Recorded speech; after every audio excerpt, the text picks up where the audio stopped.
Good morning, guys! Today is our last day here in Paris. And pupunta tayo ngayon sa Pantheon.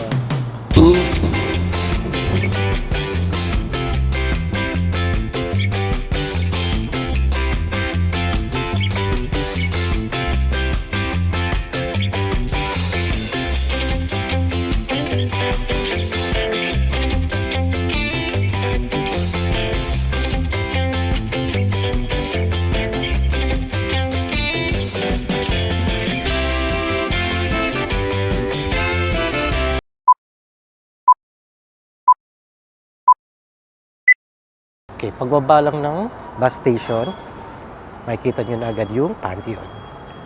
And here we are. Nandiyan na siya. Wow! Let's explore that.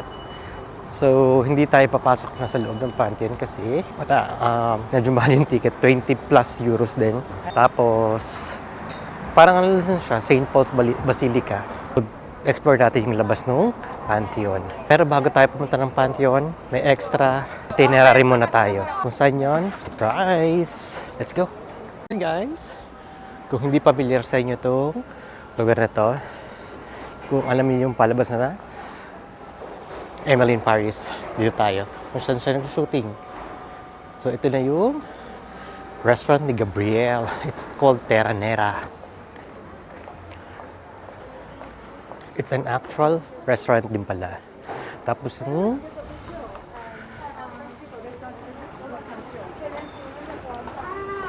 bakery na pinaganahan ni Emily's ito sa likod. Katabi lang din pala nun. Kung saan siya unang kumain ng pao chocolat. So nice. Puntahan natin yung apartment ni Emily, which is dito lang. Yan yung apartment ni Emily. May nagtutour din doon. Yan yung apartment ni Emily. May nakatira pala talaga doon. Emily in Paris. So, ito lang yung mini side trip natin. Bukod doon sa Pantheon. Okay. So, 1 minute walk lang from kung saan nag-shooting yung Emily in Paris. Andito na ulit tayo sa Pantheon.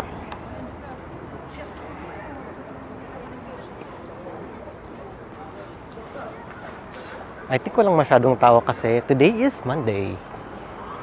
And maaga pa, it's 9 o'clock. Usually, nag-start daw sila ng work dito is 10 or 11. Laki ng Pantheon pala, no? Okay guys, yung Pantheon daw, sa Greek word daw siya, ang meaning daw talaga niya is Temple for all the gods. So, ayan. So, makikita nyo sa taas niyan, maraming mga sculpture ng mga gods. Hindi na tayo papasok kasi hindi na pasok sa budget natin to. Pero ikutin natin yung labas ng Pantheon. Tapos, bukod daw sa Pantheon, merong magandang simbahan dito. So, kapag lumiko ka dito sa pinakaharap ng Pantheon, ito lang din, makikita mo, ayun, may simbahan dun, sa gilid. Pag nakaharap ka sa Pantheon, nasa left side siya ng Pantheon. So, puntahan natin yun. I think yun yung mas libreng pwedeng pasukin. So, try natin pasukin yun.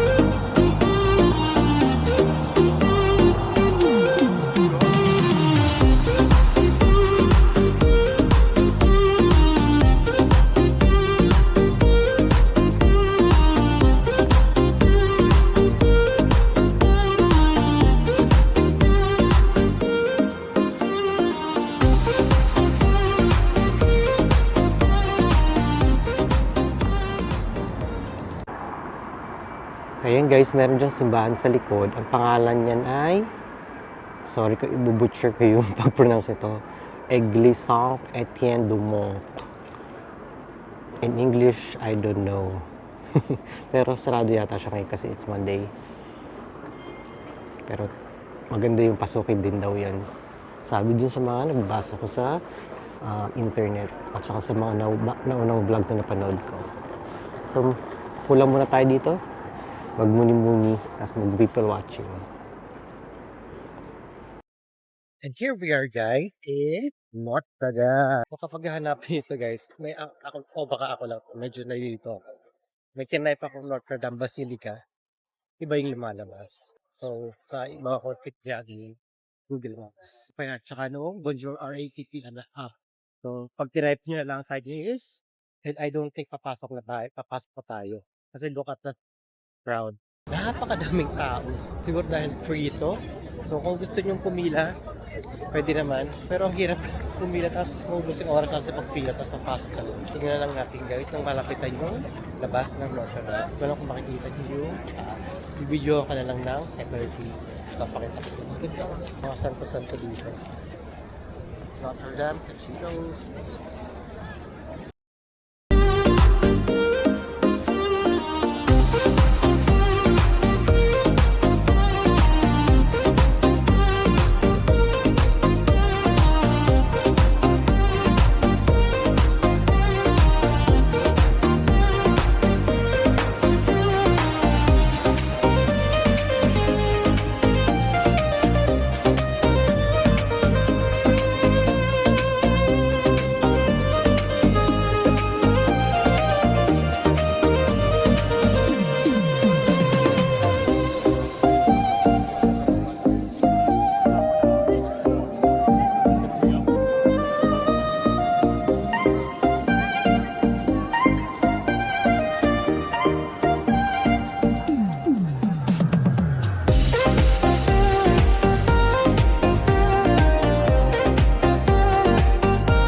So yun nga guys, tinangka akong pumasok sa loob.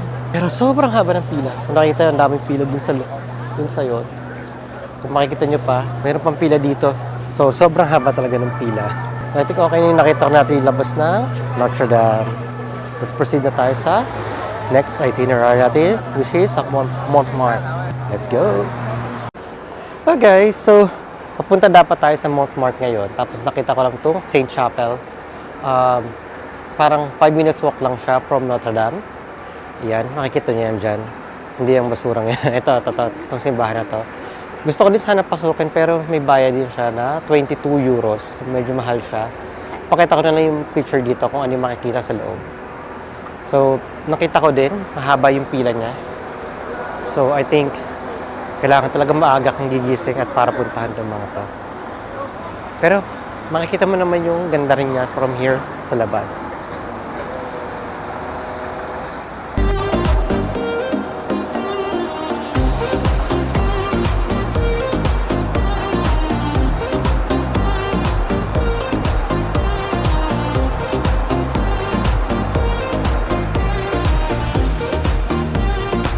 So, if may extra budget kayo, tsaka may extra time, pwede nyo pasukin yan. Ooh, parang sarap kumain dito sa kabila. Parang outdoor palang kakain. Let's try dun sa Montmartre. Dun sa Montmartre ko balak kumain kasi.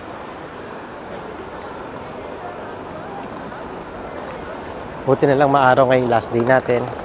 Lahat pala na ngayon tayo nag-Disneyland no, para mas nasulit natin. Pero, hindi naman natin makakontrol yung weather. Okay, let's go! So guys, dito na tayo sa Montmartre. So, ito yung parang old Paris style. Na cobblestone. Look at that. Pupunta tayo dun sa restaurant. Oh wow. Nga lang, puro pataas dito. Kahingal. Look at that.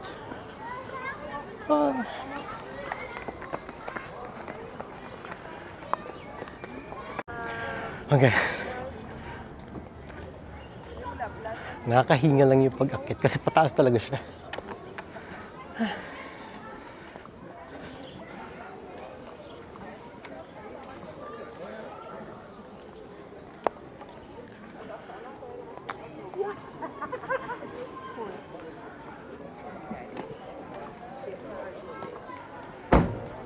Ito maraming turista. Ano kayo meron dito? Ito yung simbahan.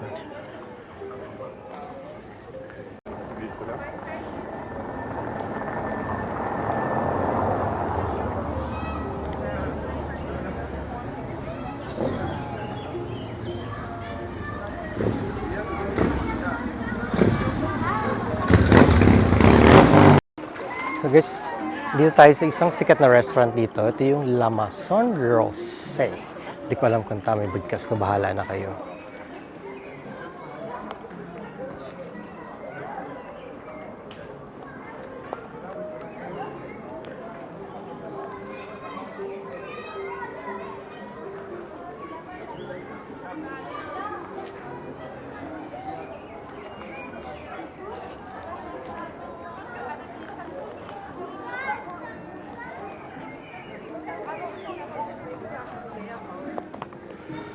So, hindi ko alam kung bakit siya sikat, pero nakipicture na lang din tayo. Oh, may nagpiprenup. Ten, ten, ten, ten. Kakasal si ate at si kuya. Sure na ba kayo dyan?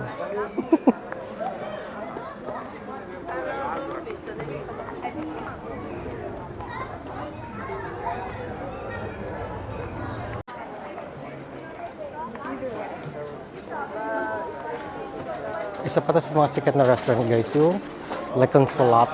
Ano ba yan? Tama ba yan?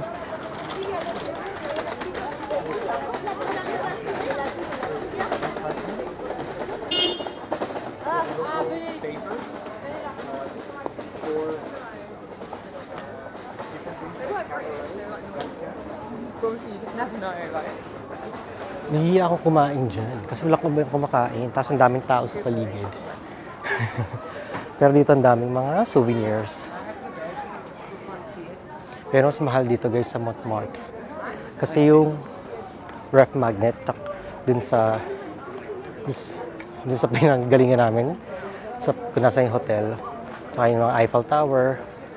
Parang 3, 4, 5 euros dun. Dito 3, 4, 10. One piece 4 euros. Eh doon one piece doon is 3 euros. Ito mahal dito.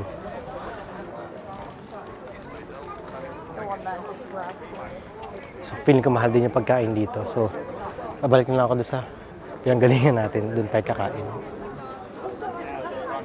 May mga doggies. Oh, I miss my doggie.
So dito guys, meron sa part sa Montmartre.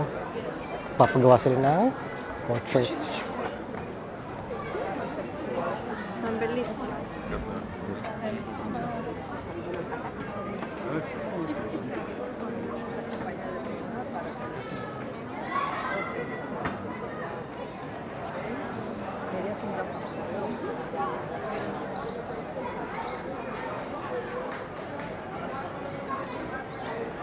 So, yun lang guys.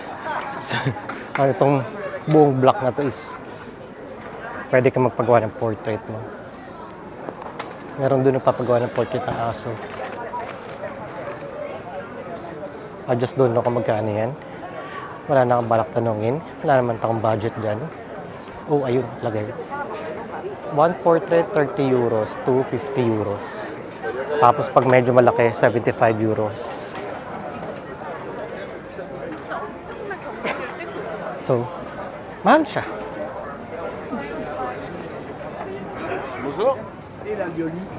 Gusto ko sana kumain dito. Gusto ko kumain dito guys, sa may banda dito. May mga nakaupong yan. Ayun. Kaso nahihiya ako. Wala akong kasama.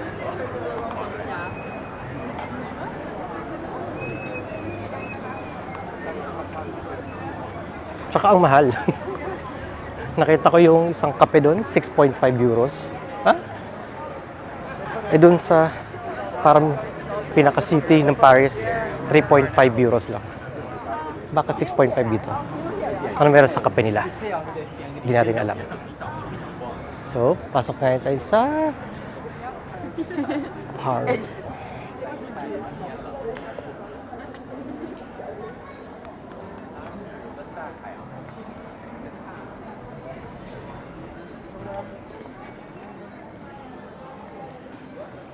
Quiet lang ako dito guys kasi simbahan to.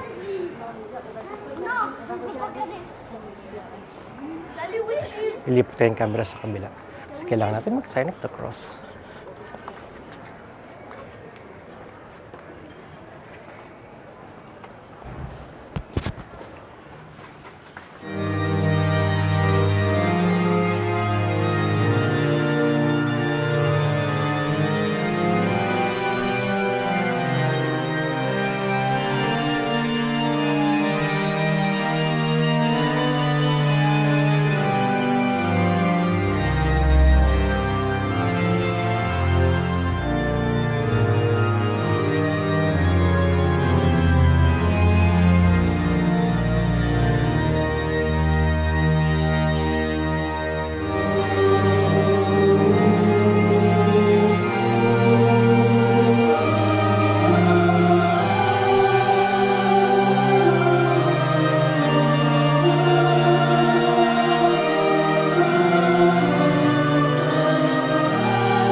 So bigyan muna tayo. So, i-end ko muna yung video dito guys. Bye-bye.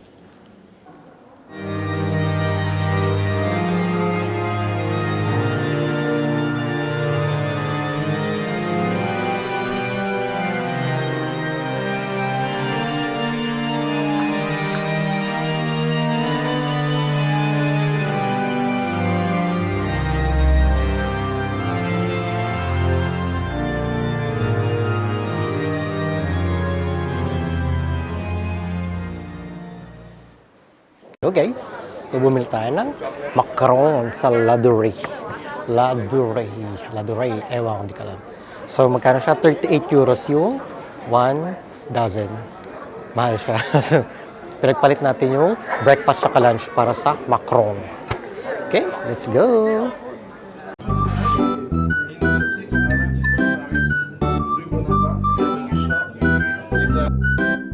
You can take tea, drink coffee, or eat some pastry, or even something. It's a lovely place, so if you're in the area. Hello guys! Nakabalik na tayo dito sa hotel. So, ending hindi tayo kumain sa labas dahil nahihiya tayong umorder.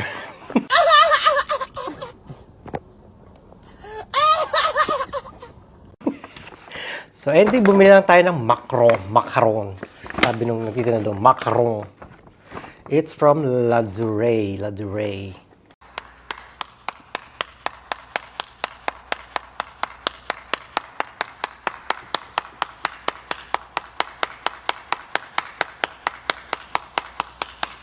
Ang daming bumibili doon sa kanina.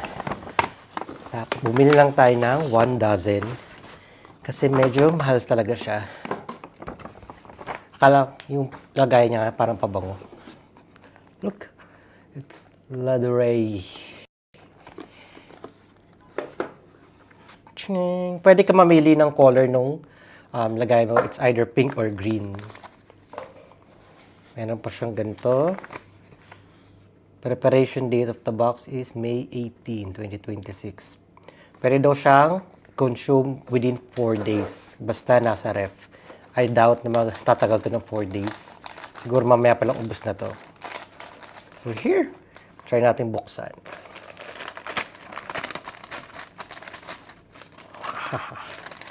Tadang! Oh. Yeah. So, binidyohan ko lang yung mga flavors kanina. Kung ano mga flavors dito. Wala naman siya nakalagay. Ah, ito meron pala. Sa papel. So, yung flavor kasi kinuha ko. Yung salted caramel, rose, orange blossom, chocolate, raspberry, pistachio, coffee, lemon, marilla, fruit, almond. So, let's see. Ano kayo? Titingnan mo na. Maghiwala lang tayo dito. Dang! Raspberry.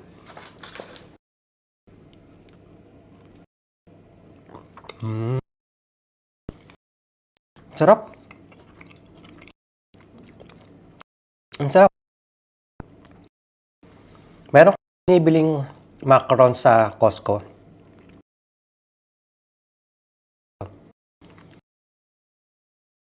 Yung pagkagat mo.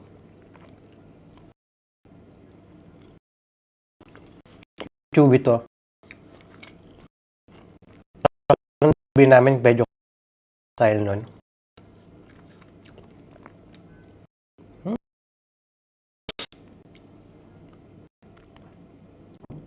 Parang gusto yung isang macaron.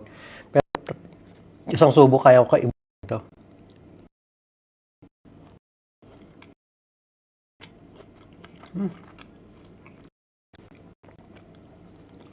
Kumain pa tayo isa. Ano kaya? Alam kaya ulit.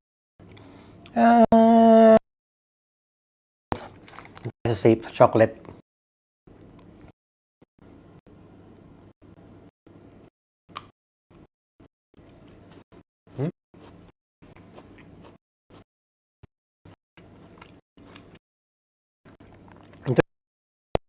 Siya lang yung iba, siya lang yung coated siya ng chocolate. Yung iba,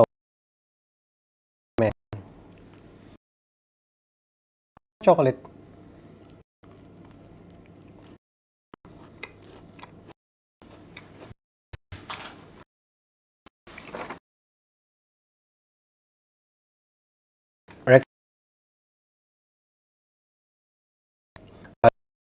Macaron.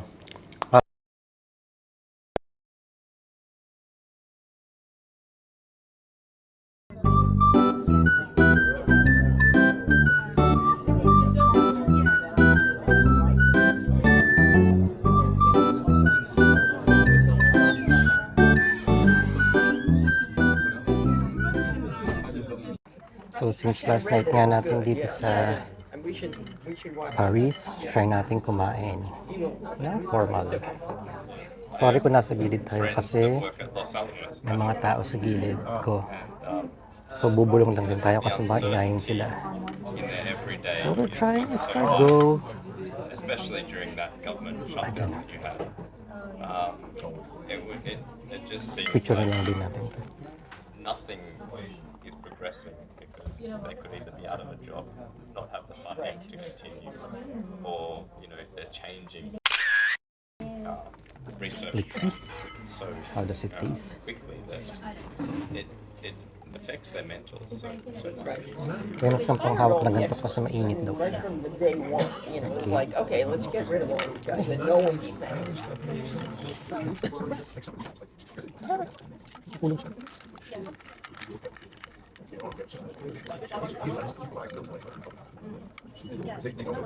Ang hirap niyang tanggalin. Right. And somebody that did just lost his primary. Who's been in the Tillis, yeah. No, We have one friend that supports Balasin niya. Wala akong mapag-compare.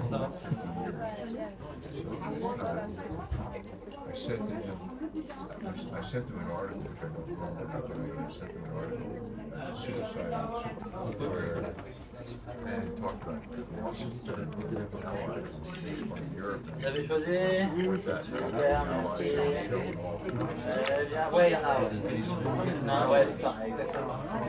I thought about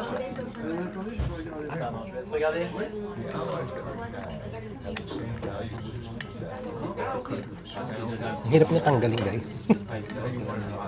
There.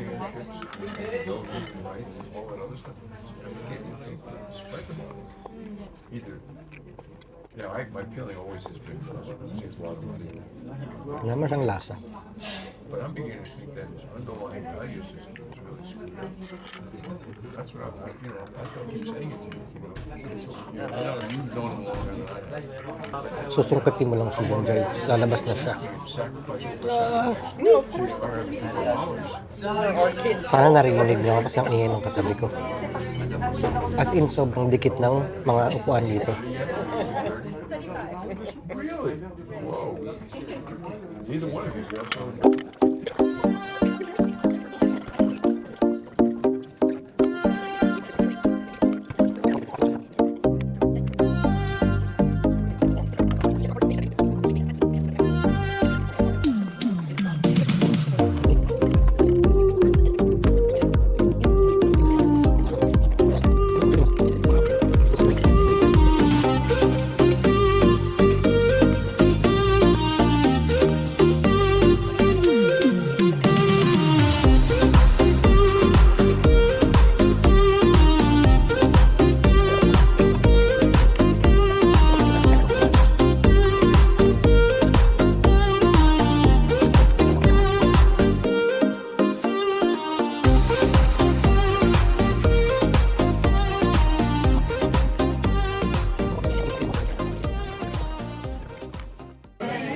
So guys, dumating na yung main entry natin.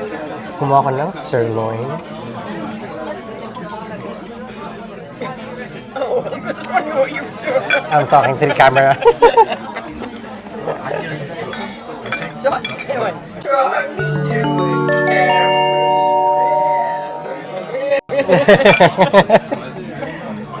is there somebody on the other end? I don't know. I'm just recording myself. Okay.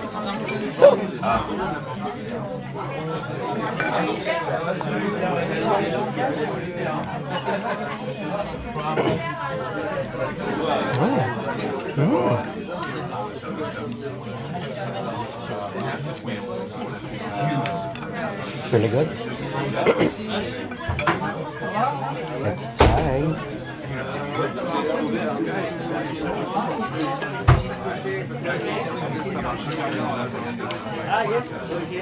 It's good.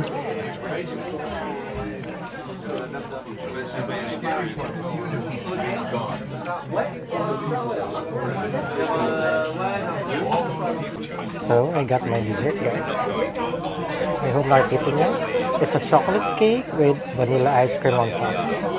So when you It's look a at lava cake. the UK, Picture mo natin. America, relatively few orders. There'll be a divergence in We're natin. dialect and customs and things like that. So unity isn't Good. Mainit yung cake. Tapos malamig yung ice cream. Perfect. the primitive human. You have to kind of try to overcome that. A few moments later. So guys, tapos na tayong kumain ng dinner. And masasabi ko lang, well, it's my first dinner here in Paris. Sobrang sikip.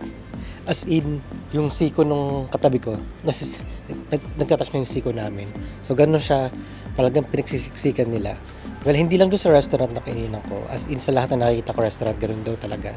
So, maybe para mas marami nga silang maserban. Pero sa tingin ko dahil ganun talaga yung culture nila. Okay lang sa kanila yung maingay. So kung hindi ako masyado nakapag-vlog kanina doon sa pagkain, kasi nga mas narinig nyo pa yung usapan nila kaysa sa mga sinasabi ko. So if ever pag inedit tong video na to, siguro iano ko na lang. Hindi ko kayang i-voice over. Siguro iano ko na lang, montage yung pagkain ko. So pero sulit yung kinain kong yun. For 18 euros, ano na siya, meron na siyang starters, which is yung 12 pieces na escargot. Yung escargots, wala siyang lasa eh. Hindi ko ma-explain yung lasa. Mas nalalasahan ko yung pesto na flavor. Tapos may olive oil. Yun lang. Tapos yung pinaka-snail nung mismo, kinukot-kot ko siya. Wala namang lasa.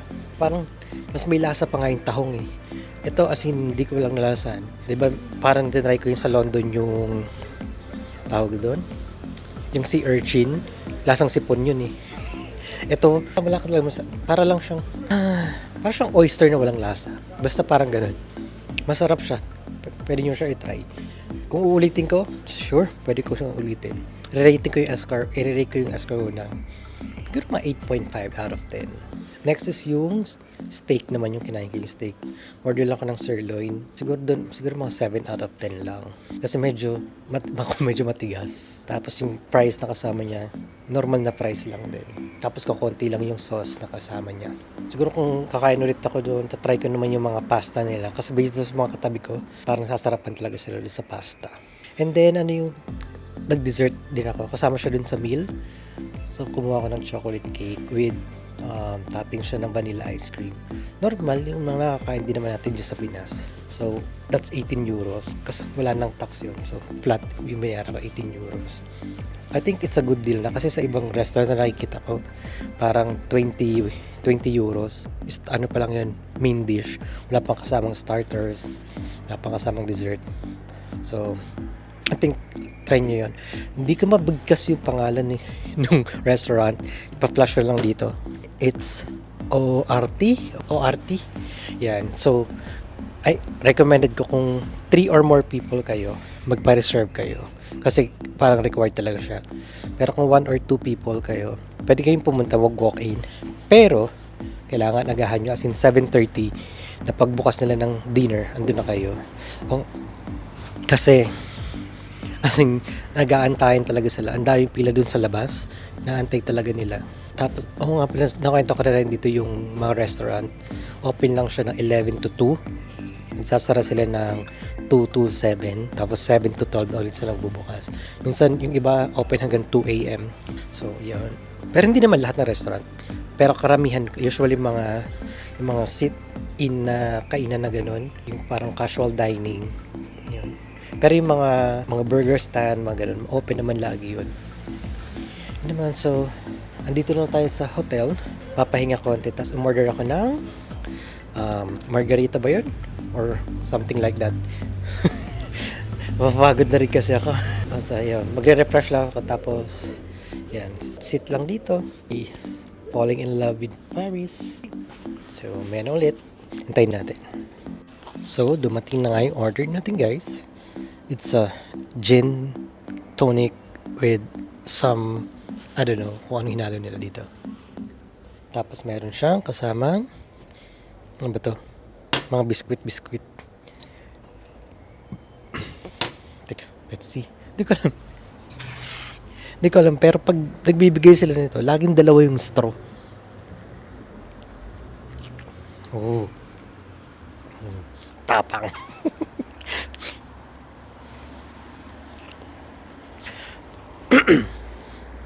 So, ano to? Kano to? 8 euros. Ito. So, kailangan natin siya ubusin.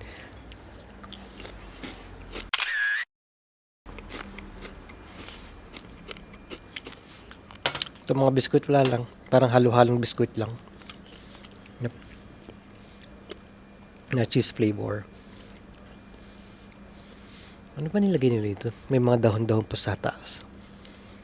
Pero feeling ko gin na may vodka to eh. Yung, basta kung ano, nung binasa ko yung menu kanina, kung ano muna nakalagay.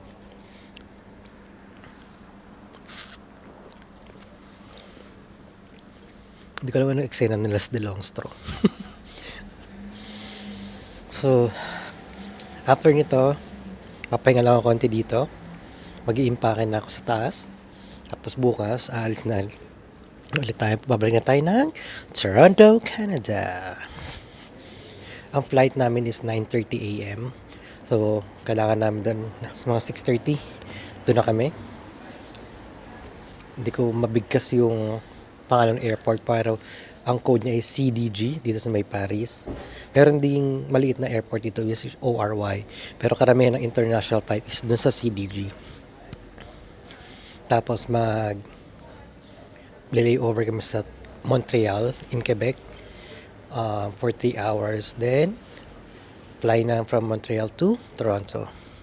Ewan ko bakit may layover. Kasi nung pamunta kami kasi sa London kami pumunta nun. From Toronto to London, straight flight lang kami. Baka walang straight flight from Toronto to Paris. Hindi ko sure. Anyway, so I think dito ko natatapusin ang vlog natin for today. And I'll vlog na lang tomorrow for our trip home. Thank you guys. Please subscribe. Bye-bye.